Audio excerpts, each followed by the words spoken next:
Bem-vindo a esta audiência pública para que Vossa Excelência possa dar a contribuição a todos nós. Vossa Excelência tem a opção de usar o microfone à mesa. Muito bem. Com a palavra, Vossa Excelência, com os nossos aplausos. Muito obrigado.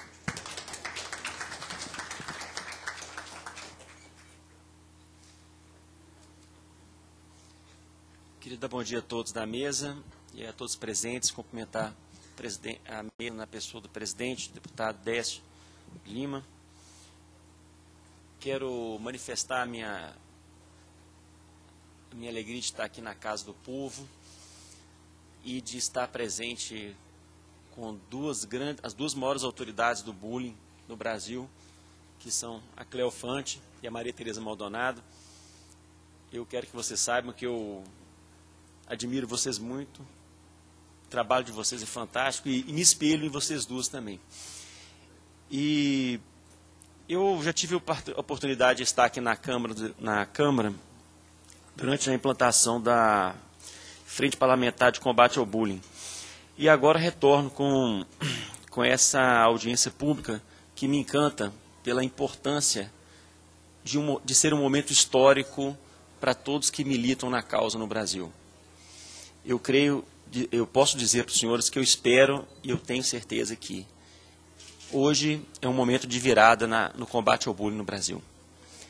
Porque vários problemas que nós enfrentamos para combater esse problema decorrem da não existência de uma lei nacional para tratar do assunto.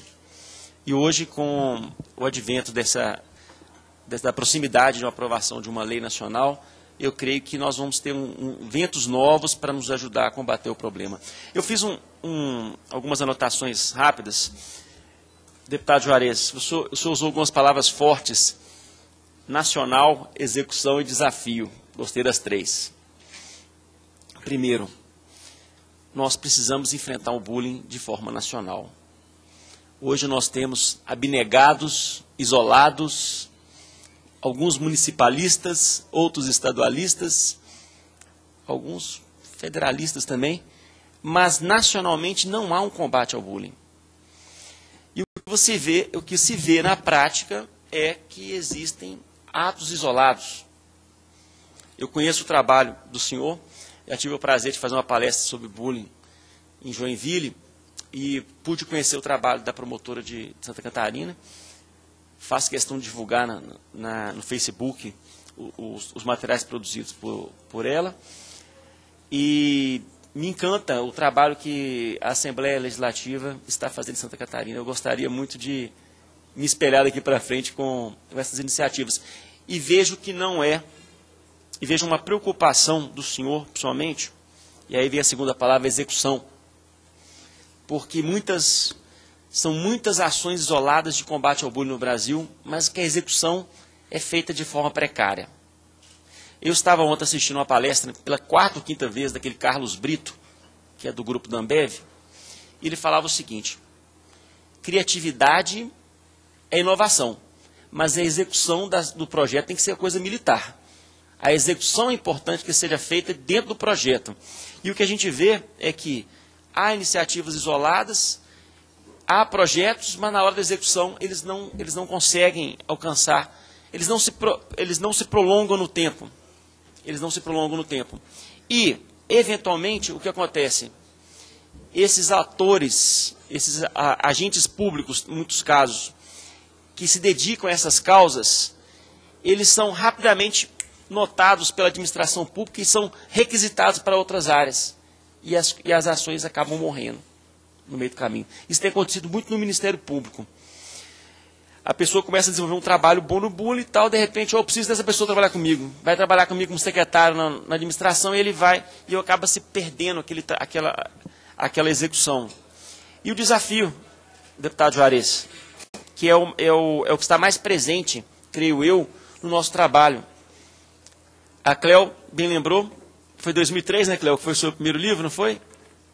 Completamos 10 anos hoje de combate ao bullying, de tratar do bullying. Mas eu creio que somente nos últimos 3 ou 4 anos que se avançou muito no bullying no Brasil. Os primeiros anos tivemos a Cléo aí de forma isolada, batalhando aí, sendo aquele profeta no meio do deserto, batalhando, mas, Cléo, eu quero te agradecer como uma pessoa que ama essa causa. Obrigado por você ter aberto esse espaço para a gente. Obrigado, Cléo. A importância do projeto, então, segundo algumas coisas que eu gostaria de falar, é a questão da coordenação das iniciativas que estão sendo realizadas. Eu já tive a oportunidade de participar de várias aprovações de leis municipais, mas é o que ocorre, muda o secretário municipal, acabou a lei. Ela não é executada. Isso é um problema seríssimo. Leis estaduais, também muda o secretário estadual de educação, perde o foco, não segue à frente. E outra coisa, há ainda uma ação muito personalista na questão do bullying. O bullying ainda não é um projeto de Estado, é um projeto pessoal de secretários estaduais, de promotores, de secretários municipais, de educadores. E nós temos que uma das coisas que eu li aquele livro Sonho Grande, que é a história do pessoal da Ambev, e tem uma parte que eles falam uma coisa interessante. O sistema tem que funcionar sem as pessoas. Se precisa de alguém, não está funcionando bem. Então, eu sonho de ver um dia o bullying funcionando bem, o combate ao bullying, sem depender do A ou B, mas que ele funcione, que ele seja um sistema, que ele se reproduza. Então, não é uma questão de Estado ainda, deveria ser. A questão do cyberbullying, e eu quero colocar que é a parte que eu mais mexo com bullying hoje. Eu adoro internet, adoro meio eletrônico, adoro jogar online, gosto de ficar de madrugada jogando online com 60, 80 pessoas, saiu um jogo novo, estou atualizando meu computador, eu vivo aquilo, já tive o desprazer de me envolver com um atrito com um colega de jogo da Rússia, e fui expulso do jogo.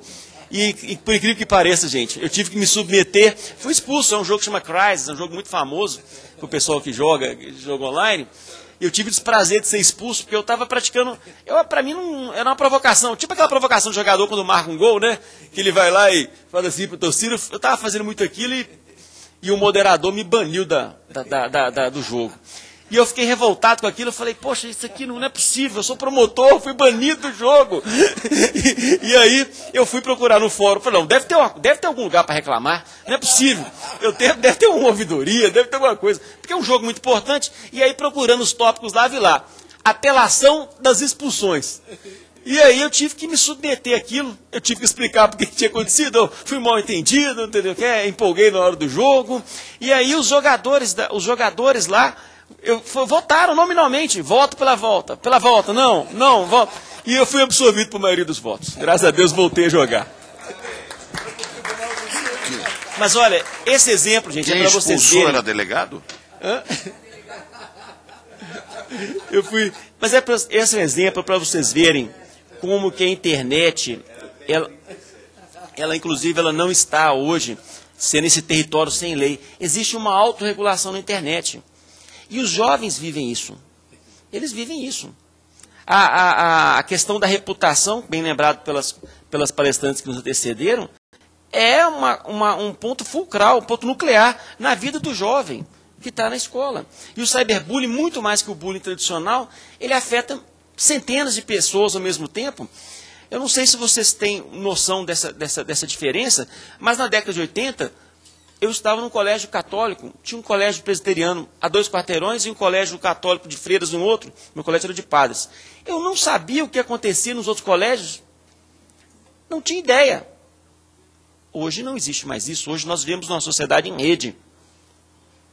Tudo é conectado. Então, se antigamente aquela briga na porta da escola era visualizada por 20 pessoas, 15, hoje não.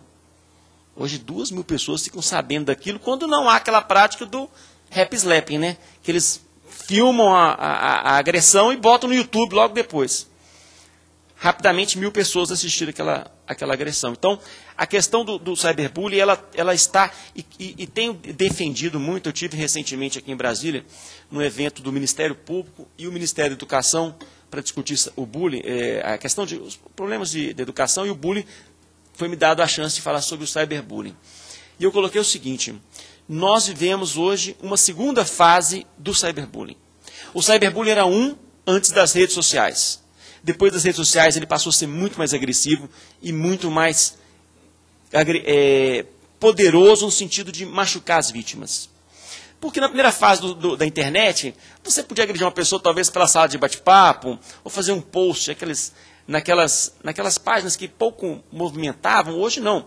Hoje, como bem lembrou a Maria Tereza, hoje o pessoal vai lá e faz um vídeo assustador contra você e joga no YouTube, rapidamente milhares de pessoas assistiram. O caráter viral da internet com as redes sociais pode ser usado por bem, mas pode ser usado por mal. Então, tenho defendido muito que o momento do cyberbullying hoje é um momento muito mais grave, é uma segunda fase de agressões via internet. A partir da rede social, a coisa se tornou muito mais grave. E digo para vocês, a coisa vai piorar muito ainda. Porque nós estamos caminhando agora para a internet móvel. Tudo vai ser móvel em pouco tempo. Em muito pouco tempo, nós vamos ter 100 mega de internet nos celulares. Muito pouco tempo, a internet vai ser tudo móvel. A internet já está indo para a nuvem, os computadores já estão parando de ser usados para armazenar dados. Então, e a mobilidade, ela permite esse tipo de coisa. As coisas vão se tornar mais rápidas. Se o mundo era rápido, se o mundo era o futuro, daqui a 2 anos, na década de 80, e até pouco tempo atrás era dias, eu te falo que não vai ter mais isso. Vai ser online. Vai ser tudo online. Não vai ter futuro mais. O futuro vai ser agora. Então as agressões vão se tornar maiores, mais rápidas e mais poderosas. Porque vai ser tudo móvel. Então, a repressão. Eu quero colocar para vocês que um dos problemas que eu tenho enfrentado, eu tenho a oportunidade de substituir o promotor da infância. Eu sou substituto, eu não sou promotor da infância, sou promotor do consumidor, do idoso, da saúde. Mas eu tenho a oportunidade permanente de substituir o promotor da infância. E eu digo para vocês, a repressão não funciona de jeito nenhum no combate ao bullying no Brasil. Não funciona. E temo dizer que é pior que a prevenção, que também tem essas dificuldades. Porque a prevenção, ela tem uma dificuldade muito grande que existe na repressão, que é a falta de fluxo. Não existe um fluxo para tratar do bullying. Se você procura um policial militar para falar de bullying, ele te manda procurar o delegado. O delegado manda te procurar o promotor manda procurar o juiz, manda procurar o conselho tutelar, e aquele empurra. Mas eu falo para vocês que na repressão é pior, porque o fluxo é canalizado para o lugar errado. O vereador Mauro colocou uma coisa interessante aqui, vereador.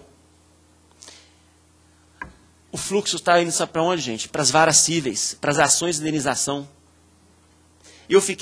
A minha cidade tem 280 mil habitantes.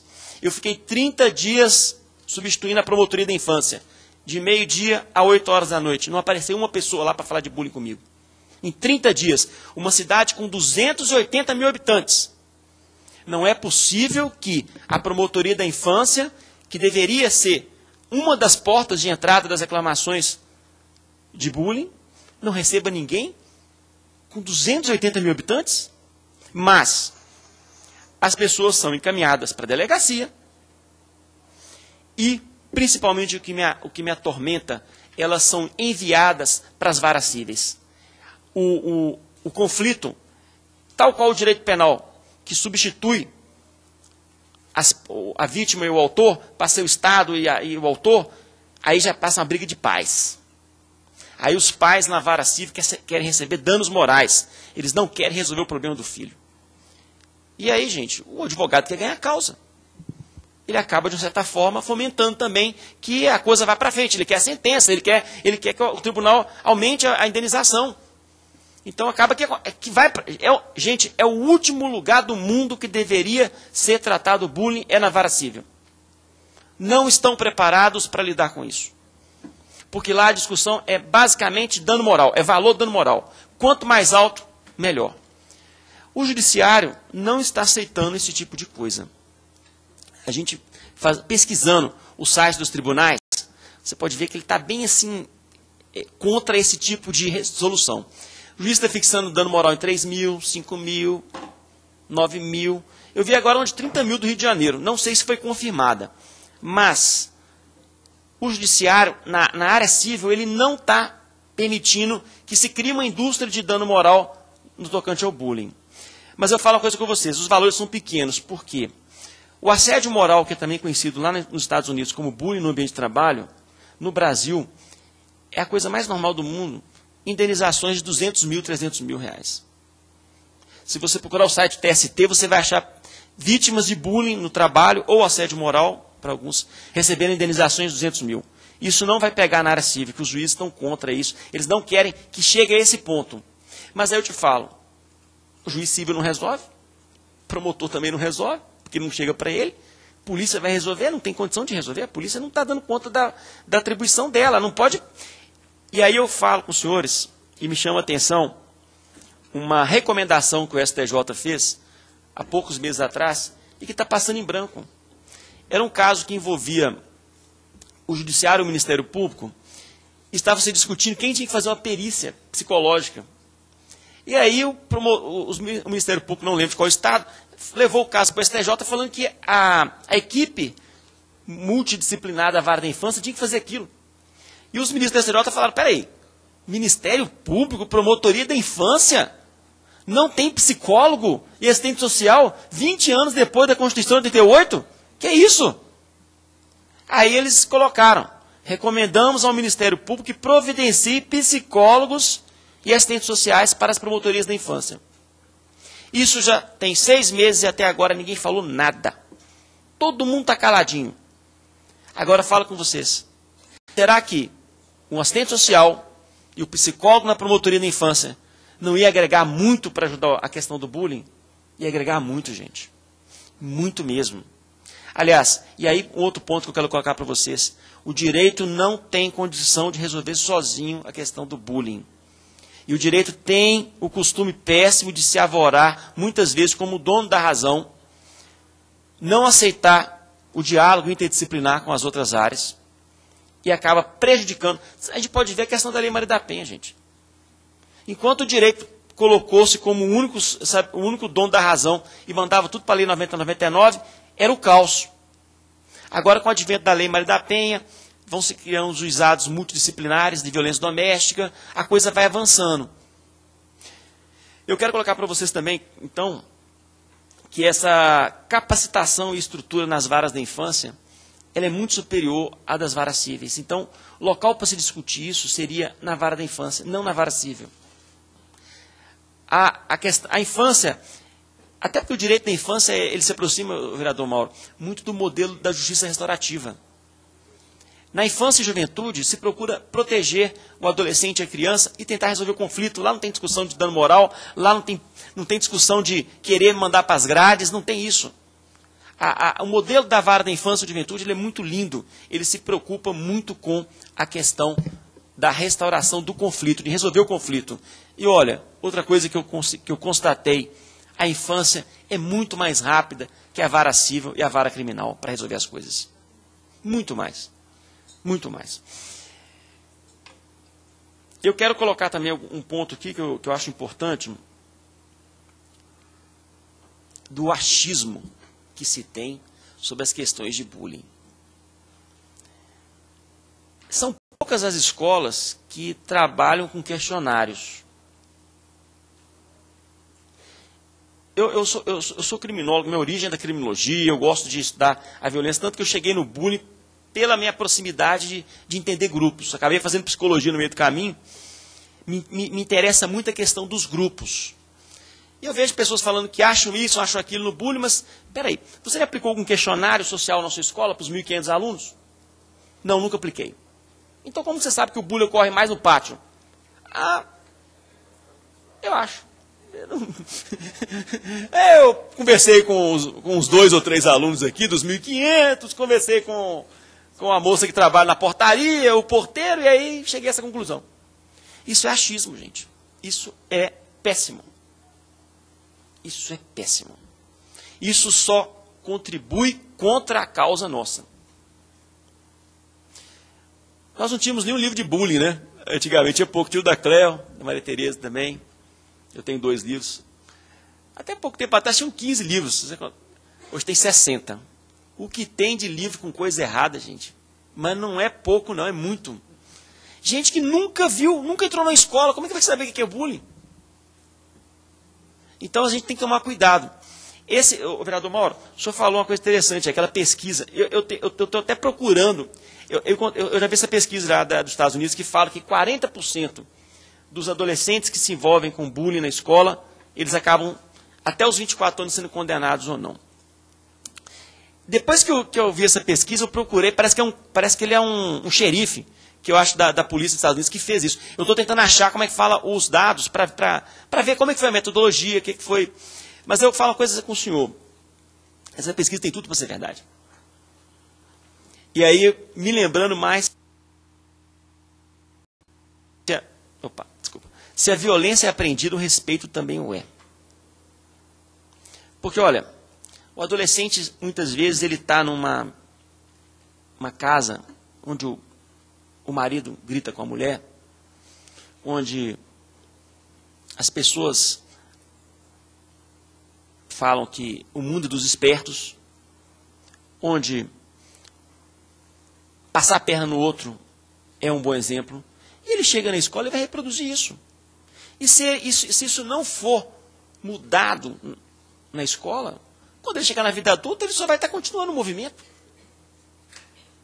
Olha, eu fico impressionado hoje, assim, eu vou muito em escola pública para reunir com os professores. A agressividade dos alunos com os professores é uma coisa assim que me choca. Porque o professor sempre foi, para mim, o meu amigo. Sempre foi a pessoa que eu me espelhei para chegar lá. Mas aí o que você vê? Quando a promotoria é acionada, você vai ver aquele aluno agressivo, apanha em casa, às vezes ele não tem comida em casa. Então, gente, ou aprende modelos errados de comportamento em casa. Eu quero colocar para vocês que me causa muita estranheza também que na rede de ensino não haja psicólogos nas escolas. Teve um amigo meu que falou comigo assim, Lélio, isso é loucura. Aí eu falei assim, por quê? A primeira coisa que a escola manda embora quando está sem dinheiro é para o psicólogo. Porque é o seguinte, E eu fui comentar com um amigo meu que é delegado. Eu falei assim, por que não tem psicólogos na delegacia? Você está maluco? Você fica vendo muito filme americano. Eu falei, mas pensa bem. O marido briga com a mulher, chega na polícia lá. Se tivesse um psicólogo para conversar com as pessoas, tal, eles poderiam. Mas eu não tenho tempo para isso não, Lélio. Você está doido? Você já foi na delegacia para você ver como que o negócio está pegando fogo lá? Olha para você ver. Então, gente, mas olha, nós precisamos avançar. A ideia pode ser maluca hoje, mas daqui a 10 anos não vai ser. Nós não podemos aceitar, né, Juliana? Não podemos aceitar as coisas. A gente aceita muito fácil, gente. Olha, não é incomum para a gente que milita nessa área ouvir as pessoas falar assim, deixa de ser bobo, bullying é normal. É normal. É até bom para a pessoa ficar mais forte. Gente, é um absurdo isso ser falado hoje, no século XXI. Mas vou mais longe. É absurdo, gente, um superior tribunal militar falar isso numa jurisprudência, onde soldados da União pegam um aluno de uma escola uma escola das Forças Armadas lá, que eu não lembro qual das 3 armas que era, aplicam corredor polonês no aluno, lesionam esse aluno e depois o Superior Tribunal Militar absolve os agressores, alegando que não, é mera brincadeira, mero divertimento, não é fato atípico. Qualquer agente público sabe que o agente público só pode fazer o que a lei autoriza. O civil, a pessoa que não é agente público, pode fazer tudo que a lei não proíbe. Bem diferente. Eu desafio o Superior Tribunal Militar para mostrar para mim onde pode isso. E olha, bullying nas escolas militares é terrível, gente. Ninguém fala nada. Ninguém fala nada. Porque lá na instituição militar, em muitos casos, isso é visto como formação de personalidade. Notaram nos últimos 4 anos, 2 ou 3 casos de alunos morreram em escolas militares, porque foram durante os exercícios, ou até teve um caso no Rio, que eu me lembro que acho que o aluno morreu. Então essa questão do bullying nas instituições militares, isso está passando em branco. Como também, já encerrando já minha fala, eu quero alertar os senhores também de um outro problema muito grave, que é o bullying mais invisível que existe, que é o bullying entre meninas. O bullying entre meninas está passando ao largo. Você tem no Brasil o quê? Você tem no Brasil o livro Garota Fora de Jogo. Você tem agora a tradução lá da Rosalind Wiseman. Foi traduzido para português agora também. Tem 2 livros em português que falam de bullying de meninas. Só de bullying de meninas. Lá nos Estados Unidos tem um monte. A gente tem... O bullying entre meninos é fácil de ver, né? Porque a menina chega com o olho roxo em casa, chega empurrado. O que foi? Cai de bicicleta. Você não tem bicicleta. Como que você caiu da bicicleta?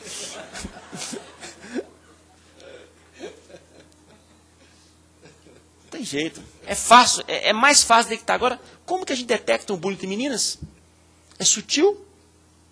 O bullying entre meninos parece uma foto. O bullying entre meninos é um filme. Você tem que juntar as várias cenas para você detectar que está havendo uma exclusão. Por isso que eu não gosto de traduzir a palavra bullying. Eu não gosto. Recentemente, sabe aquelas pessoas que ficam mandando carta para o jornal o tempo todo? Sessão do leitor. Tem um cidadão na minha cidade que é chato. Ele manda todo dia carta defenestrando todo mundo que escreve no jornal. E aí saiu uma matéria um dia que eu tinha escrito um artigo sobre bullying, tal. E ele mandou uma carta lá, isso é um absurdo, um promotor não usa a língua portuguesa e tal, e me acabou comigo. Cheguei arrasado em casa.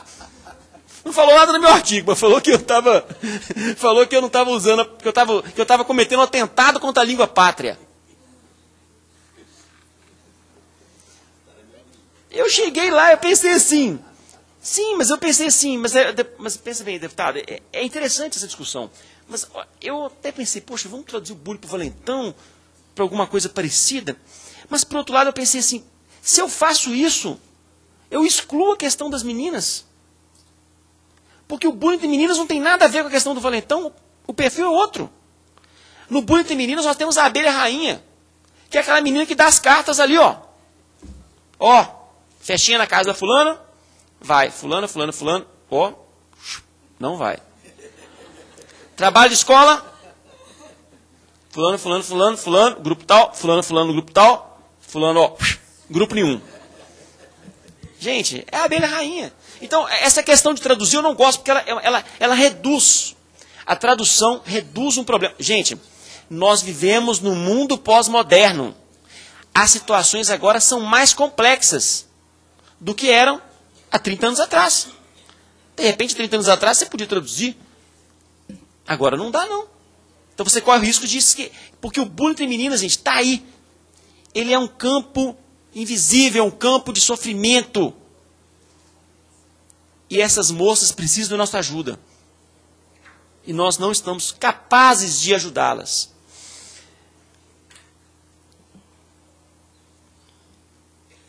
Eu quero encerrar aqui, então, falando de uma experiência que eu tive, 2 experiências. Eu sou criminólogo, adoro criminologia, estudar o porquê. Eu sempre quis entender o porquê das coisas. Eu sempre quis entender o porquê que as coisas funcionam desse jeito. Eu demorei até muito mais, eu demorei 4 anos para entrar no Ministério Público, eu queria entender, eu não aguentava estudar só o edital, eu queria entender por que as coisas eram daquele jeito. Fiz 5 concursos. Não tive a objetividade, mas eu quero entender por que funcionam. Então, a questão do crime, por que as pessoas cometem crimes? Eu fui parar na faculdade de psicologia para entender isso. E 2 vezes, uma em Estocolmo, na Suécia, eu fui num congresso de criminologia internacional. Quando me chego lá, apresentações de bullying. As pessoas na Europa querendo entender por que acontece bullying. Porque o bullying está ligado à ocorrência de crimes. E agora, gente, em novembro agora eu estive em Chicago, no encontro da Sociedade Norte-Americana de Criminologia, e tinham lá 80 painéis, mais de 12 sobre bullying. As pessoas, faculdade, alunos de psicologia, de Harvard, de Stanford, lá, apresentando pesquisas de campo, porque isso mexe com o povo americano.